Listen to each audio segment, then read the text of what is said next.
नमस्कार। दूरदर्शन के खास मुलाकात कार्यक्रम में आपका स्वागत है। आज हम आपको पहाड़ की एक ऐसी शख्सियत से मिलवा रहे हैं जिन्होंने पहाड़ में शिक्षा ग्रहण करके पलायन नहीं किया, बल्कि वापस अपने गांव में गए और इस समय गांव में पर्यटन, एग्री टूरिज्म के क्षेत्र में शानदार काम कर रहे हैं और आज वहां के युवाओं के लिए एक प्रेरणा स्रोत हैं और सैकड़ों युवा इनकी देखा देखी, इनको आदर्श मानकर पर्यटन के क्षेत्र से जुड़े हुए हैं और गांव में शानदार काम कर रहे हैं। तो सुभाष रमोला जी, नमस्कार। नमस्कार बाबू जी, कैसे हैं? सब बढ़िया है। आपने इस उम्र में आप डीवीएस के प्रेसिडेंट रहे हैं और पता चला है कि आप उसी समय गांव के भी प्रधान बन गए, जबकि जो युवा हैं वो तो एक बार छात्र यूनियन में आ जाए डीवीएस जैसे कॉलेज के, तो फिर वो नेतागिरी में आते हैं। आप वापस गांव चले गए, इसके पीछे क्या आपका मोटो था? बस मुझे लगता था, जब मैं कॉलेज में पढ़ता भी था, छात्र राजनीति भी करता था और गांव से हमेशा टच रहा, तो ये लगता था कि मेरा क्षेत्र नैनबाग घाटी, नागटीबाग घाटी, जौनपुर, धनोल्टी विधानसभा राजधानी के सबसे नज़दीक होने के सबसे नज़दीक का विकास खंड था। लेकिन वहाँ के युवाओं को, वहाँ की माता बहनों को, वहाँ के भाइयों को स्वरोजगार करने के लिए देहरादून की ठोकरें खानी पड़ती थी। वो लगता था कि हम राजधानी के नज़दीक होने के बावजूद भी हम कुछ ऐसा काम नहीं कर पाए जो वहाँ के लोगों को, वहाँ के युवाओं को, यहाँ के लोगों को वहाँ स्वरोजगार खड़ा कर सके। एक दर्द भी था, एक इच्छा थी। तो 2002-03 में छात्र दे रहा, ग्राम पंचायत के चुनाव आए तो गाँव वालों ने प्रधान बना दिया। तो उसमें सोच लिया था कुछ करना है यहाँ पर। तो लगा कि यहाँ पर हमारे पास नागटीबा जैसी जगह है, अगर दिल्ली से पर्यटक चलता है उत्तराखंड की तरफ, वो चाहे कुमाऊं वैली में जाए, चाहे गढ़वाल वैली में जाए, चाहे हिमाचल जाए, अगर कोई सबसे कम दूरी में कोई सबसे हाइट कोई पिक मिलती हो तो झंडी थी, नागटीबा था। हमने उसको जरिया बनाया। हमने लोगों से कहा कि हम यहाँ पर कुछ एक ऐसा समिति का गठन वहाँ गाँव ने कर रखा था कि यहाँ पर एक हमने भागवत कथा के माध्यम से एक मेला लगाया।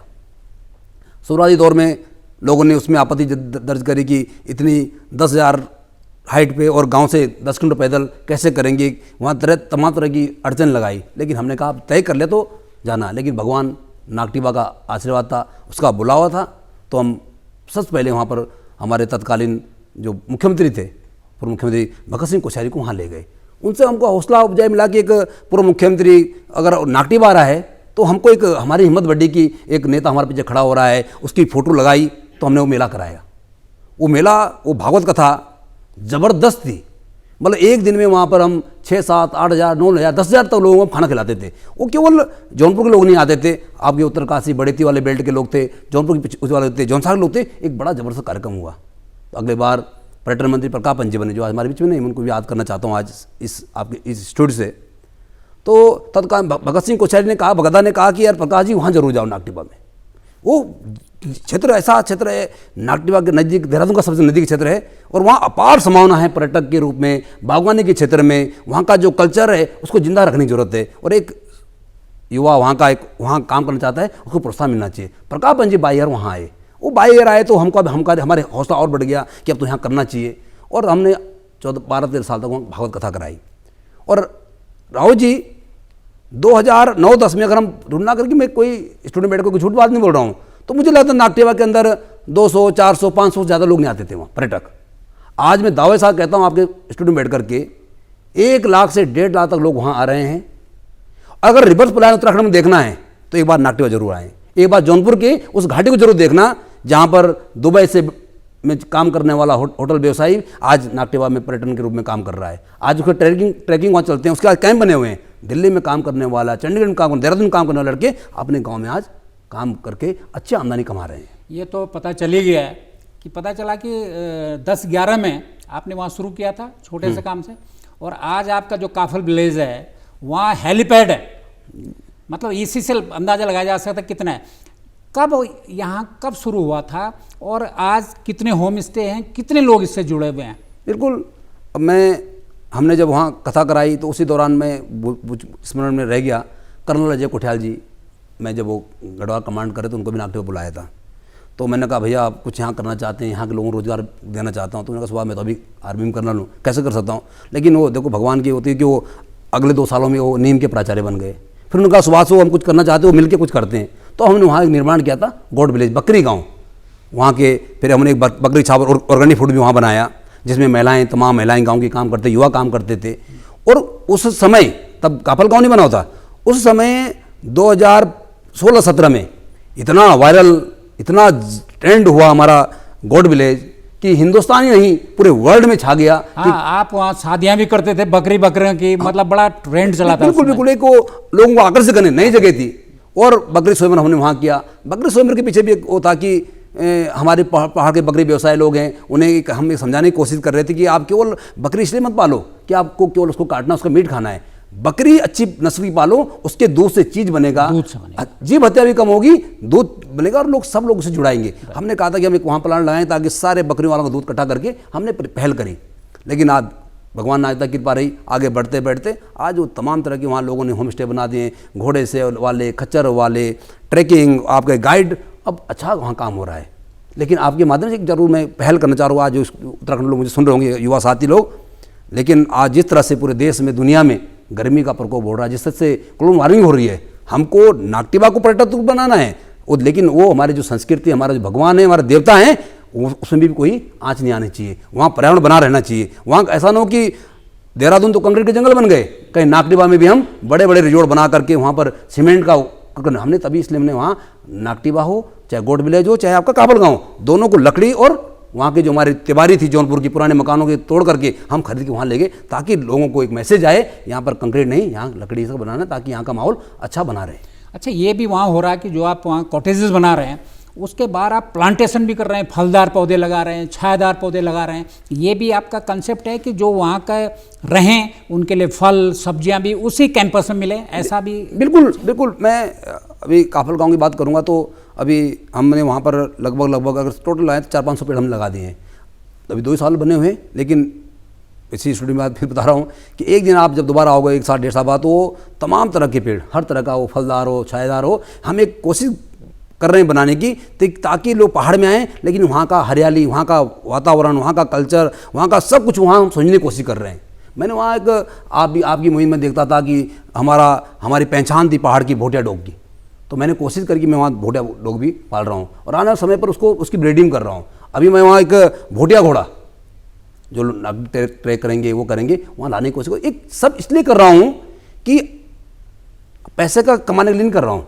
हम जो कर रहे हैं उत्तराखंड का युवा करेगा, जौनपुर का युवा करेगा, नागटिवा का युवा करेगा, कि हम दिल्ली जाकर के किसी होटल में बर्तन मांजने से बढ़िया है कि हम मालिक बने, अपने घर में मालिक बने। हमको चौकीदार बनने की आदत डाली। और मैं इसी महीने में मैंने बहुत पहल करी, मैं कहता भी हूँ लोगों से कि हमको ज़मीन नहीं बेचनी है।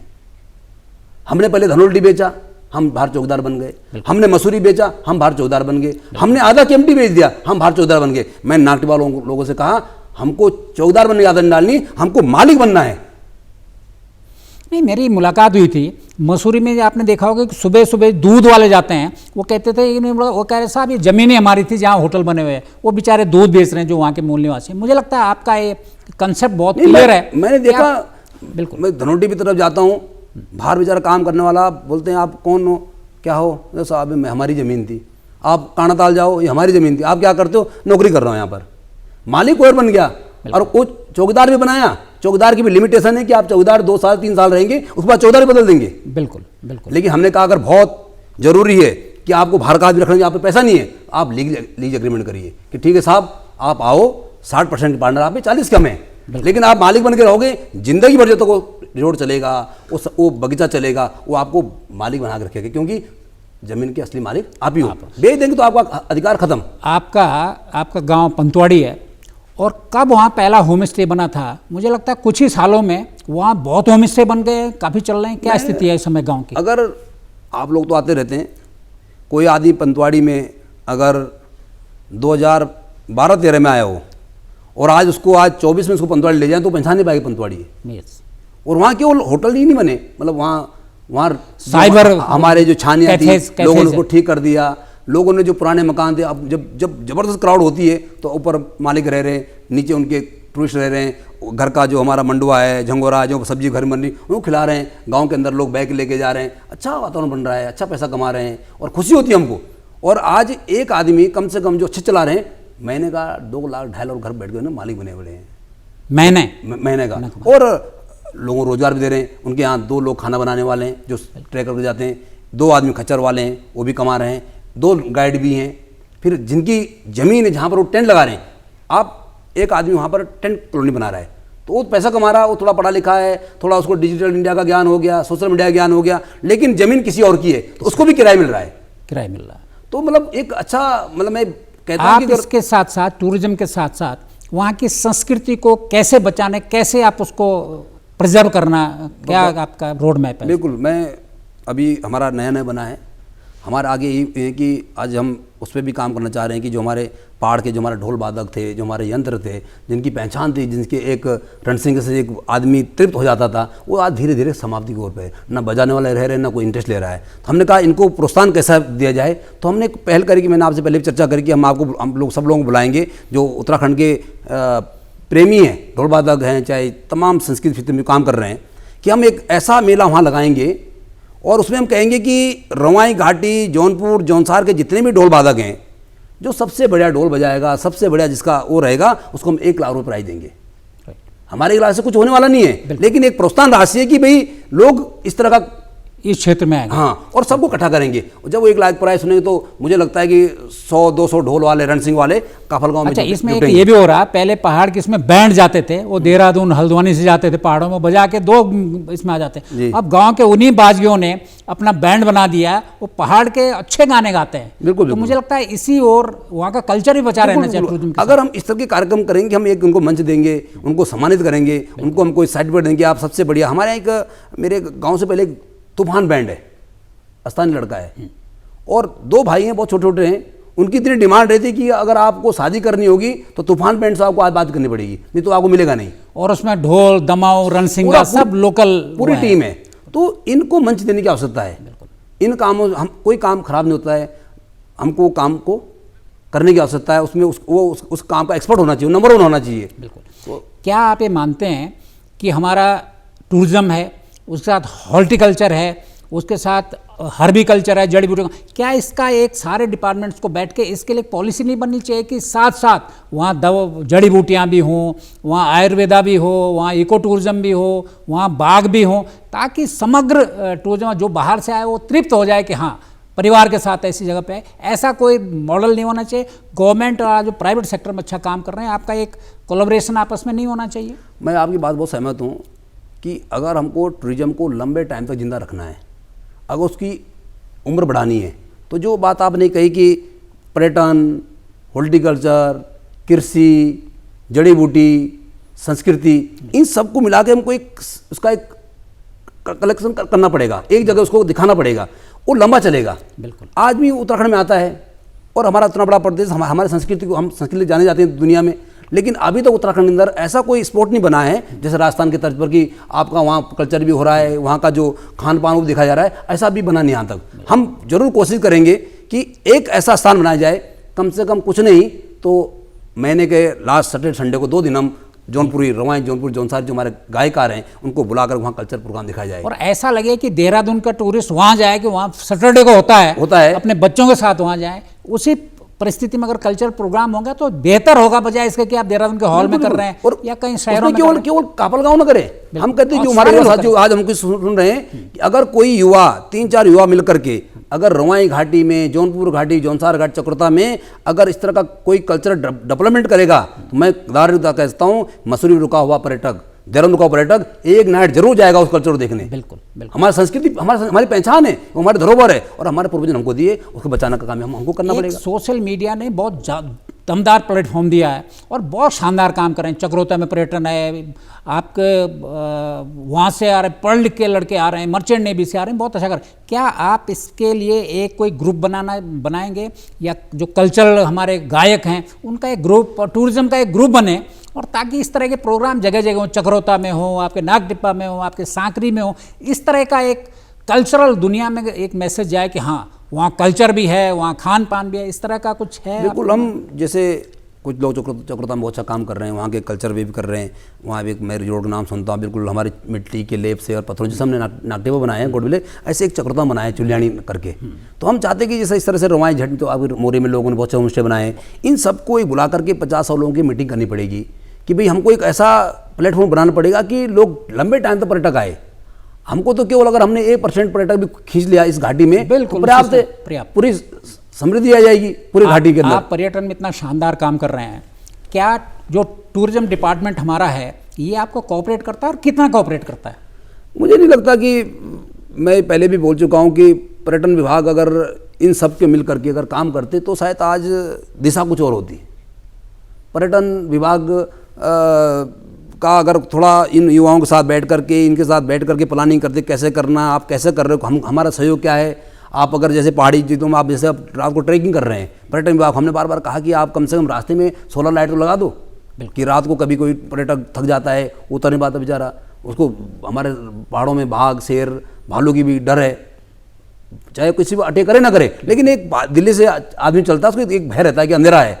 तो अगर थोड़ा वो मिल करके विभाग जिस तरह से काम होना चाहिए उस तरह काम करने, लेकिन ये तो मैं कहता हूँ डिजिटल इंडिया की बिल्कुल से वजह से, देखो सोलर है और आप जगह कई जगह ये है कि फलां जगह बाघ भालू होते हैं, आप कैमरा लगा दीजिए ताकि पर्यटन जो है सुरक्षित रहे। इस तरह का भी होना चाहिए ताकि बस उनको महसूस हो कि भाई हम सेफ हैं।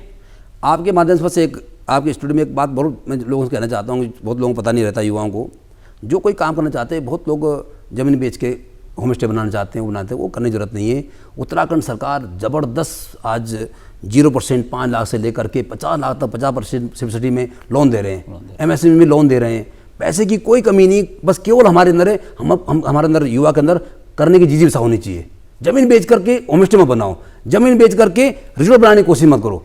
अपना सरकार इतना तमाम पैसा दे रही, तमाम ऐड दे रही, लोग कुछ जाते ही नहीं। अच्छा, ये भी हो रहा है कि बड़ी संख्या में लोग, बाहर के लोग ज़मीनें खरीद रहे हैं, तो मुझे लगता है कि इसका भी एक मैसेज जाना चाहिए कि अपनी ज़मीनें न बेचें, उसको लीज पे भले ही दे दें कुछ साल पे आप कोलैबोरेशन करके, लेकिन बेचें ना। कई जगह मैं बहुत सामाजिक कार्यों में जाता रहता हूँ, कोऑपरेटिव का चेयरमैन रहा हूँ, जितनी बार मेरी बैठक होती थी, हमारी बैठक में मेरा एक ही मुद्दा रहता था कि ज़मीन मत बेचो। मैं बार बार, मेरा एक नारा भी है कि चौकीदार नहीं बनना, हमको मालिक बन के रहना है। बिल्कुल। और आज मेरी परिवार की स्थिति खराब हो सकती है, पता नहीं लगा कब उस परिवार में कोहिनूर पैदा हो जाएगा, बिल्कुल, वो अपने खंडर में किसी दिन 5 स्टार बना देगा। लेकिन जब आज हम उस खंडर को बेच देंगे, हम खलिहानों को बेच देंगे, खत्म बना देंगे, हमारे आने वाली पीढ़ी के लिए जमीन बचेगी नहीं, वो आएगा क्यों अपने घर में? तो कम से कम इससे तो हमें बचना चाहिए कि हमको जमीन नहीं बेचनी है। बिल्कुल। और अगर बहुत जरूरी कि बनाना है तो आप आओ, आप एग्रीमेंट करो कि खेत हमारे हैं, ज़मीन हमारी है, आप बगीचा लगाओ, आप टूरिज्म का काम करो, आप होम स्टे बनाओ, आप रिजॉर्ट बनाओ, लेकिन 60% का मालिक आप रहो, हमें 40 देना, लेकिन एग्रीमेंट में काम करो, ज़मीन बेचो मत। अगर आप बहुत बड़ी संख्या में अपनी घाटी के अंदर, हमारी संस्कृति, हमारा जो सभ्यता, हमारा जो भौगोलिक परिस्थिति है, अगर आप बड़ी संख्या में, ऐसा ना हो किसी दिन आने टाइम कि हम सब लोग तो देहरादून आ रहे हैं, हम नीचे बस रहे हैं, कि ऊपर पता लगा पहाड़ में 60% लोग दूसरे लोग आ गए, बिल्कुल, तो हमारे जो डेमोग्राफी सारी चेंज हो जाएगा, तो हम संस्कृति खत्म हो जाएगा, हम संस्कृति बात कहाँ से करेंगे? हमारा जो कल्चर है, हमारा नाच गाना, हमको तो ओबीसी भी इसलिए बनाया कि हमारा पहनाव, हमारा ट्रेडिशन, हमारी दिवाली भी अलग होती थी, बिल्कुल, लेकिन 2 दिवाली होती थी, इसलिए हमको ओबीसी दिया गया। लेकिन उसके बचाने के लिए जितने हमारे युवा साथी हैं जो मुझे आज सुन रहे हैं आपके माध्यम से, मैं सबसे निवेदन करता हूं कि सब कुछ करो, पढ़े लिखे, देहरादून जाना चाहिए, दिल्ली तक पहुंचना चाहिए, आगे बढ़ना चाहिए, अपनी जमीन, अपनी भूमि से जुड़ा होना रहना चाहिए। एक आप जैसे युवा, इस समय भू कानून की बड़ी मांग उठ रही है, तो आपका इस मामले में क्या विचार है? बिल्कुल, हम ये सारी बात मैं बोल चुका हूँ कि ज़मीन नहीं बेचनी है, और आने वाले समय पर अगर हम इसमें निर्णय नहीं लेंगे तो स्थिति जो प्रदेश की वो बहुत भयावह होने वाली है। हम लोगों ने जो आज आपदाएँ आ रही है, बाहर का आदमी आ रहा, हमने गधेरे बेच दिए हैं, जिन गधेरों में हमारा पानी का होता, वहाँ पर लोगों ने कंस्ट्रक्शन कर दिया, फिर कभी आपदा है, फिर कहेंगे साहब इतने मर गए। तो कम से कम इन गधेरों से, इन चीज़ों से हमको बच के रहना चाहिए, और अनाप शनाप जगह जो वर्किंग हो रही पहाड़ों में, उसमें रोक लगनी चाहिए। बिल्कुल। ये बताइए, आप इसके साथ साथ कोऑपरेटिव बैंक के भी चेयरमैन हैं, उत्तरकाशी के, टिहरी जिले के, और सुना कि स्टेट में नंबर 1 है, तो क्या क्या काम ऐसा किया, किस मामले में नंबर 1 हो गया? इसका श्रेय तो मैं उत्तराखंड के अपने मुख्यमंत्री जी को, और विशेषकर अपने सहकारिता में डॉक्टर धनसिंह जी को देना चाहता हूँ कि मैं जब सहकारिता में नया आया, और मैं तो प्रधान भी रहा हूँ, जिला पंचायत भी रहा हूँ, तो कभी कभी समितियों के अंदर चुनाव होता तो मुझे लगता था कि पता नहीं कुछ खाने पीने का कुछ है, केवल पाँच साल में एक बार लोग खड़े हो जाते हैं और बोलते थे डायरेक्टर बन गया, ये डेलीगेट बन गया, ये चेयरमैन बन गया, ये बन गया, बस हमें समझ नहीं आता था। जब मैं खुद इसमें आया हूँ और डॉक्टर धनसिंह राव ने जिस तरह से इसमें बहुत अंदर घुसकर काम किया है, और आज मैं बार बार लोगों से कहता हूं कि हम जैसे कार्यकर्ताओं के लिए चुनाव लड़ने लायक रह गया, अब हर कोई वहां आना चाहता है। आज अगर आप देखा जाए तो आज जिला पंचायत अध्यक्ष से भी पावरफुल अगर कोई पोस्ट होगी तो कोऑपरेटिव बैंक का चेयरमैन हो गया, सारा लोन उस पर। जब मैं टिहरी बैंक का चेयरमैन बना तो हमारे टिहरी बैंक का प्रॉफिट 1,40,00,000 रुपए था। Profit annual. हाँ, और आज 27 करोड़ रुपए। अच्छा, आप कल्पना कर सकते हो कि किस ढंग से वहाँ काम हुआ होगा। उसमें सरकार का बड़ा रोल है। सरकार ने कहा कि 0% में जितना पैसा चाहिए उतना बांटो, महिला समूह में जितना पैसा चाहिए उतना बांटो। और आज आप देख रहे हैं गांव से तमाम तरह के, चाहे अचार बन रहे हैं, चाहे आपके ऑर्गेनिक फूड की पैकिंग है, वो सब महिला समूह कर रहे हैं, वो हमारे युवा साथी लोग कर रहे हैं। चाहे घर में किसी ने 2 गाय 2 भैंस, सरकार ने मतलब दिल खोल के पैसा बांटा है।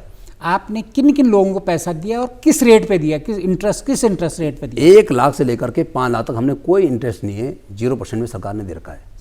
और उसी के हमने उसको इतना बांटा कि हमने नए पेंशन स्तर जाकर, मैं अभी बता रहा था आपको कि हम पहले लोन बनता था पूर्वी सरकारों में, ब्रांच मैनेजर के यहाँ जाओ, 4 दिन आदमी जाता था, 5 दिन बाद आता नहीं था। हमने कहा बैंक में आने की जरूरत नहीं है आपको, हम नए पेंशन स्तर पर आएंगे, हम कैंप लगाएंगे, और 1 दिन में 3-3 करोड़ रुपये बांट दिया। वहीं चेक देंगे, वहीं चेक बांटा, वहीं दिया, जाओ फॉर्मेलिटी करो। और लेकिन हमारी किस्त आनी चाहिए, पैसा नहीं आएगा तो हम कार्रवाई करेंगे, हम आरसीबी काटेंगे। आपको बड़ा ताजुब होगा, और मैं स्टूडेंट बता रहा हूं, 1 भी पैसा इन पे नहीं हुआ। 200-250 करोड़ रुपए बांट चुके हैं हम बैंक में अंदर, 1 पैसा इन पे नहीं है। पहले सहकारिता का मतलब था, सलाई बैंक से पैसा लेना मतलब था कि ले जाओ और देना नहीं, बोले चोरी का अड्डा था। लेकिन अब लोगों के मन में आ गया असली बैंक हमारा सहकारी बैंक है, पब्लिक भी जान रही इस बात को। आपने सुना बड़े बड़े नेताओं से वसूली करी आपने? चलो, अब वो जो उस दायरे में है तो हमने कोशिश करी, दायरे में है, सबसे लिया है, सबसे लिया। वो जब भाई एक क्राइटेरिया बना था कि तो भाई जो देना तो सबको देना पड़ेगा। आप जो पैसा देते हैं, जो समूहों को देते हैं, वो किस तरह का बिजनेस करते हैं वो लोग कि पैसा वापस आ जाता है? क्या करते हैं? जैसे भाई महिला कोई पशुपालन काम कर रही है, महिला ने लिया 3 लाख रुपये, उसने अपनी 10-12 बकरियाँ ले आई, बकरी से बना रहा, बढ़िया किस्त आ रही है। कोई महिलाएं समूह ने अपने ऑर्गेनिक फूड का काम किया है, पैकेजिंग काम कर रहे हैं। कुछ महिलाएं अपना सिलाई बुनाई का काम कर रहे हैं। बहुत लोगों ने क्या करा, जैसे हमारा मक्का है, मक्का की पैकेजिंग कर रहे हैं, आटा बेच रहे हैं। तो तमाम तरह के काम हो रहे हैं, और बहुत युवा साथियों ने डेयरियाँ खोली है। ये कड़कनाथ का बहुत अच्छा काम लोग कर रहे हैं, कड़कनाथ का कर रहे हैं, काले वाले। और मैंने तो बड़ी पहल करी कि पहाड़ में हमको नाई की जरूरत है। पहला बैंक था जिला सहकारी बैंक टिहरी, हमने कहा कि स्थानीय आदमी को नाई की दुकान खोलनी चाहिए। और पहले तो जो बाजगी थे वही बाल बनाते थे, बहुत बढ़िया बनाते थे। अगर उनको भी, हाँ नहीं, उन्हीं को दिया हमने कहा कि मेरे आप उदाहरण तो मेरे गांव आओ ना, पंतवाड़ी में 2 हमारे जो स्थानीय जो वहाँ के, एक प्रधान चुनाव जीता है और एक हारा है, दोनों की नाई की दुकान है मेरे पंतवाड़ी में। Very good. और हमने उनको सहकारी बैंक से लोन दे रखा है। आप चंबा जाओ, हम चंबा दिया, हमने लमगांव दिया, हमने घनसाल दिया। हमने अभियान के रूप में लिया इसको। हमने हर ब्राह्मण जो कहा कि हर मार्केट में स्थानीय एक नाई होना चाहिए, उसको हम 0% में हम 3 लाख रुपये देंगे। मेरी बहनें जो आज ब्यूटिशियन का काम कोर्स करके जा रखी है, हमने उनको कहा 3-3 लाख रुपये दे दो। और उसमें मुझे लगता है कि बाकी सारे काम उधार के होते हैं, नाई की दुकान में और सब्जी वाले काम सब नगद होता है। तो हमने सब्जी वालों को भी बहुत पैसा दिया, हमारा पैसा पूरा आ रहा है। हमने छंटनी करके चंबा बाजार में कितने लोग सब्जी बेच रहे हैं, उनको 3 लाख रुपये लोन दे दो। हम खुद ढूंढने गए, हमारा ब्राह्मण ढूंढने गया, और ये सब हमको प्रेरणा हमारे सरकार ने दी। मंत्री जी का बड़ा हो रहता था कि भाई पैसा बचना नहीं चाहिए, अगर किसी जिले के अंदर पैसा वापस आएगा उसके खिलाफ कार्रवाई होगी। आप कल्पना करिए, आपको बता रहा हूँ मैं, लोग सुन रहे होंगे आज, कि पहले हमारा जिला सहकारी बैंक 300 करोड़ के लगभग पैसा बांटता था पूरे साल भर में। 300 करोड़ रुपये का हम काम करते थे। इस बार 650 करोड़ हमने पैसा बांटा है। कितना? दुगुना काम बढ़ाया है। जब मैं आया तो हमारा बैंक का डिपॉजिट 774 करोड़ रुपये था। जब छोड़ के आया हूँ 1300 करोड़ रुपये, 1400 करोड़ रुपये। तो काम बहुत अच्छी से हुआ रही है सब। जब वो काम करने वाला विभाग का अध्यक्ष ठीक होता है, सरकार को ठीक चला रहा, तो उसका परिणाम और सहकारिता में बहुत तेजी आई है। एक मिलेट का बहुत चर्चा है और बहुत फेमस है, जो मिलेट पहाड़ के ऑर्गेनिक फूड है, इसके ऊपर भी आप कुछ काम कर रहे हैं? हाँ, बहुत मोटे अनाजों के ऊपर बहुत, बिल्कुल। मैं कहता हूँ कि बहुत तमाम, मतलब अगर मैं कभी आपका हम समय बंधे हुए, कभी आप मौका भी लेगा तो जैसे घनसाली में हमारे कुछ बहनें बहुत अच्छा काम कर रही हैं, हमारे कुछ झारखंड में, नए टिहरी में, और आप कभी जाओगे दुकानों में जो अभी रिस्के की दुकानों में, उसमें हमारा टिहरी का वो मिलेट्स और वो तमाम तो जो ऑर्गेनिक फूड है सब जगह पैकिंग के रूप में आ रहा है। क्योंकि हमारे यहाँ जो है लाखों यात्री जाते हैं, लाखों टूरिस्ट जाते हैं, अगर ये भी खरीद ले तो मुझे लगता है वहाँ की इकोनॉमी एक बूस्ट आएगा, जबरदस्त आएगा। जबरदस्त। मैं कहता हूँ कि एक उदाहरण रूप में पंतवाड़ी में एक हमारा छोटा भाई है रोहन भंडारी, चुनाव छात्र का निर्माण में लड़ा, तो उसने वहाँ पर लाल चावल, झंगोरा, कुछ 8-10 चीज़ें, कोई ब्रांड नहीं बनाया, उसको पैक करता है ऑर्गेनिक नाम पे, और वहाँ का मसाला जो नमक मुगा करके आपको भरोसा नहीं होगा, उसके यहाँ वो माल पूरा नहीं कर पाता है। जैसे लोग यात्री उतरते पंतवाड़ी में, वो कहते ऑर्गेनिक लाल चावल कहाँ मिलेगा, वो झंगोरा कहाँ मिलेगा, तो जितना भी सामान होता है बोला ये भी रख दो, ये भी रखो, और गाड़ी में भरते हैं, सब खाली हो जाता है। फिर दूसरे दिन फिर गांव से इकट्ठा करता है। इतनी डिमांड उसकी है, क्योंकि आज लोग सब बीमार हैं, सब जो खाद्य बाहर मार्केट का है, सब सारा जहरीला खाना तो खा रहे हैं। और उधर मोदी जी का तो इसमें अभियान है श्री अन्न, तो ब्रांड, मतलब वो दुनिया के एक ब्रांड एम्बेसडर हो गए श्री अन्न के। बिल्कुल, मोदी जी ने काफ़ी, भाई मोदी जी का तो है ही। मोदी श्री अन्न की बात करी, मोटे अनाज बात करूँ, उस बात को जानते थे कि भाई अगर ये मोटे अनाज और तुम्हारे श्री अन्न की अगर ये लोगों ने अगर इसकी वैल्यू समझ गई तो समझ लो कि पहाड़ों में हमको पलायन करने की जरूरत पड़ेगी नहीं। एक सबसे बड़ी प्रॉब्लम जो मुझे होती है वो है, चाहे हॉर्टिकल्चर हो, चाहे पर्यटन हो, इसमें ट्रेनिंग की बहुत ज़रूरत होती है। अगर आप ट्रेंड हो तो आप अच्छा व्यवहार कर सकते हो। क्या ट्रेनिंग की टूरिज्म या हॉर्टिकल्चर ट्रेनिंग में कुछ आगे बढ़ रहा है या बढ़ना चाहिए? क्या क्या आपका विचार है? मैं बिल्कुल, ये आपने बहुत महत्वपूर्ण आपने जो अभी क्वेश्चन पूछा है कि अगर हम पर्यटन में काम कर रहे हैं या हम टूरिज्म में काम कर रहे हैं, जब तक आप उसको स्किल डेवलपमेंट आप तैयार नहीं करोगे, वो काम तो करेगा लेकिन वो फिर वो काम उस ढंग से नहीं करेगा जैसे होना चाहिए। हाँ, वो पहुंच नहीं पाएगा। लेकिन विभागों को चाहिए कि वो प्रॉपर एक लिस्ट बनाए कि कौन कौन किस घाटी में कितने व्यवसायी हैं, उनको देहरादून बुला करके जो इतने संस्थान है यहाँ पर, उनको ट्रेनिंग कराओ प्रॉपर, उनको दिल्ली में समझाओ। अशोका होटल है, वहाँ 1 महीने की ट्रेनिंग दे, क्या दिक्कत है, ताकि वो इंटरनेशनल कैसे आप डील करते हैं, कैसे बातें करते हैं। आज अगर आप धनोल्टी और जो उत्तराखंड जो लोग काम कर पा रहे हैं, वो वही लड़के कर पा रहे हैं जो खुद काम सीखे हैं, जो दुबई थे, दिल्ली के होटलों में थे, उनको अनुभव है।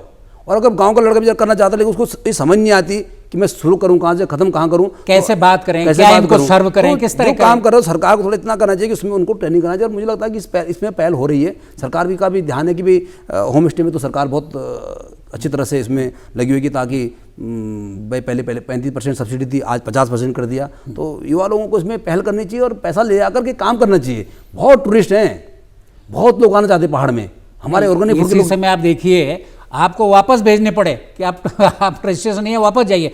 आना चाहते हैं लोग, और कल के दिन अब तो लोग गांव में जाना चाहते हैं। मैंने कई टूरिस्ट में पूछा, वो कह रहे साहब हम तो गांव में जाना चाहते हैं, लेकिन जब कोई गांव में मिलता ही नहीं है तो हम इनके होटल में, तो हम दिल्ली में, बम्बई में रहते हैं। तो मुझे लगता है लोगों का रुझान भी गाँव की तरफ है, वो अपने बच्चों को गाँव दिखाना चाहते हैं, वहाँ का श्री अन्न खिलाना चाहते हैं। हमारा एक वैभव उनियाल जी देहरादून में म्यूज रेस्टोरेंट चलाता है, बीच में मुझको फ़ोन आता है कि भैया नैनबाग के आसपास मुझको ज़मीन लीजिए दिला दो। तो मैंने बोला क्या करेगा वहाँ पर, तो ऐसा कुछ है नहीं कि नहीं, वो जो अगर आज नैनबाग में भैया कोई टेंट कॉलोनी बनी होती, कोई जहाँ हम 400-500 लोग रुका सकते हैं, तो जो लोग वापस जा रहे हैं हम नैनबाग 2 दिन तक उनको रुकाते, बढ़िया सा उनको वहाँ पर टेंट लगाते, बढ़िया उनको खाना देते, वहाँ का कुछ भक्तिमय कुछ रात्रि प्रोग्राम किसी और गांव में डाइवर्ट कर देते, वहाँ कल्चर देखिए। देखो उसकी सोच देखो, वो भी होटल लाइन का है, घनसाली का रहने वाला है वैभव उनियाल। तो करके नैनबाग में ऐसी जगह चाहिए जहाँ पर हम एक नाइट को 1000 लोग रोक सकते हैं, बढ़िया गाड़ी पार्किंग बना के। बोला भैया इससे बड़ा काम दूसरा कोई हो नहीं सकता, लेकिन सोच देखो उसकी, लेकिन वो करे कि नैनबाग हम बनाना चाहते हैं ऐसा। चलिए सुभाष जी, बहुत बहुत धन्यवाद। आप बहुत शानदार एक प्रेरणा है युवाओं के लिए, और मुझे लगता है ऐसे युवा पहाड़ में बहुत हैं जो बाहर भी हैं, ट्रेंड होके आ रहे हैं। आपका पहाड़ एक सोने की जगह है, जिसका कल का जो हमारा भविष्य है वो पहाड़ का ही है। इसलिए आइए, अपने गाँव को आबाद कीजिए और शानदार काम कीजिए। धन्यवाद।